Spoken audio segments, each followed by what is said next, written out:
اگر آپ چاہتے ہیں نا، میں مختصر ذکر کر رہا ہوں، تفصیل نہیں دوں گا، کہ میری جو عمر میں نمازیں قضا ہو گئی ہیں وہ کیسے ادا ہوں گی، جس کو قضاء عمری آپ لوگ کہتے ہیں. سب سے پہلے آپ کو حساب لگانا ہوگا. آپ مرد ہیں تو 12 سال سے حساب لگائیں آج تک کتنے عرصے کی نمازیں آپ کے ذمہ ہیں. عورت ہے تو 9 سال سے حساب لگائیں، بہتر ہے. کتنے سال کی نمازیں آپ کے ذمہ بنتی ہیں، جتنی بنی. فرض کیا فجر کی 500 دن کی نماز آپ کے ذمہ، فرض کرتے ہیں ہم، تو آپ کو 500 دنوں کی فجر کی نماز پڑھنی ہوگی. ایک بندے کے ذمہ ظہر کی 30 دنوں کی نماز قضا ہوئی ہے، فرض کیا اس کو 30 دنوں کے ظہر کے فرض قضا کرنے ہوں گے. یعنی جو فرض جتنے رہ گئے اتنی رکعت پڑھیں پورے ایک طریقے سے. اسی طرح وتر جو ہیں ان کی بھی قضا لازم ہوتی، سنتے اور نوافل کی کوئی قضا نہیں ہوتی.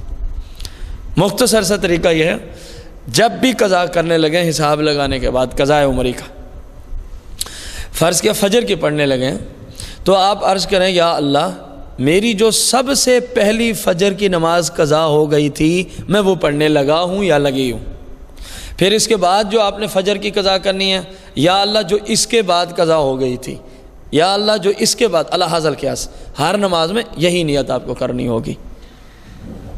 اور قضا نماز جو ہے جب سورج نکل رہا ہو اس وقت نہیں پڑھنی، جب زوال کا ٹائم ہو اس وقت نہیں پڑھنی، جب سورج غروب ہو رہا ہو اس وقت نہیں پڑھنی.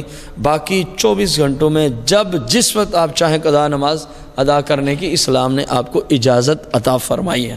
یوں قضاء عمری ہوتی ہے، نہ یہ کہ رمضان شریف کے آخری جمعہ میں 4 کا نفل پڑھو ساری زندگی کے فرض معاف ہو جائیں. اسلام میں ایسی کوئی بات موجود نہیں ہے. ہاں اللہ کی رحمت سے یہ امید ہے، آپ کے ذمہ 25 سال کی نمازیں ہیں، آپ نے اللہ سے سچی توبہ کر لی کہ میں آج سے اس کو قضا کرنا شروع کر دوں گا. نوافل کی جگہ آپ اپنے فرض قضا کر رہے ہیں، اور یہی حکم ہے اسلام کا. ابھی آپ نے 2 دنوں کی نماز ہی قضا نہیں کی تھی کہ آپ کی موت کا وقت آ گیا.